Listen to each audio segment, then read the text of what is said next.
Hello, North Rockland families. I just want to give you a quick rundown of what Google Classroom looks like on the student perspective.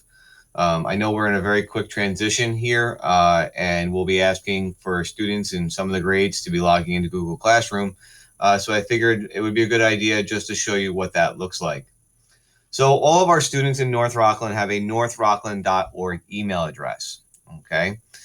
So students roughly basically fourth grade and up do know how to get into, I'm pretty confident that they know how to get into their northrockland.org email address. So when we look at Google Classroom, so the students will go to Google Chrome, they'll log into their northrockland.org email address. And if they have to go to Google Classroom, what they're looking for is going to be this tool right here, Google Classroom. The student clicks on Google Classroom, and it'll automatically now bring them into what classes they are currently enrolled in.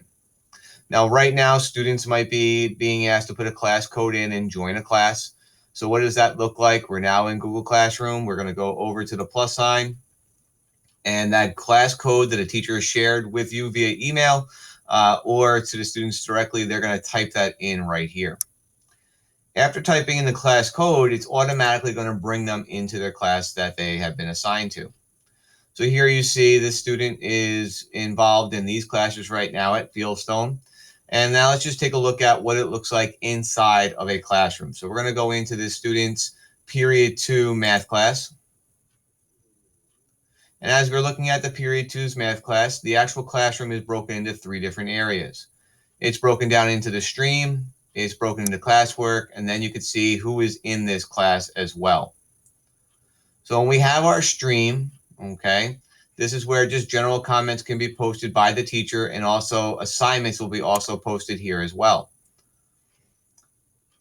Under classwork, the teacher assigns the work here, and you'll see this teacher has Math 7 Statistics as the topic. Here are the 2 assignments that have been created, and at this point, the teacher did not put any due dates in here. The student's working on this independently on their own right now. But if I were to click on the assignment, Thursday, March 19th, day 1, statistics, the teacher has now posted in here, okay, watch this YouTube video. She has put in here the notes on this as well, and so on. Then we can view the assignment. When we now view the assignment, the teacher has put in more information here too. And you have practice problems, day 1 statistics, notes blank, and so on. You must submit the Google form. All right, so the teacher has created a Google form that's here. And basically what a Google form is, it's just a place where students can go ahead and input information. And I'll show you what that looks like. And you can see the student has already responded to this.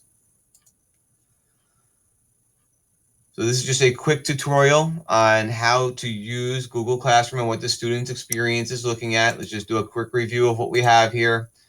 If the student needs to join a class, they're going to go to the plus sign. The teacher will share the code with them, or the building administration will share the codes with you. Automatically populates them into the classes that they are taking. The student clicks on to the actual class, and the assignments will be listed there for them. Thank you.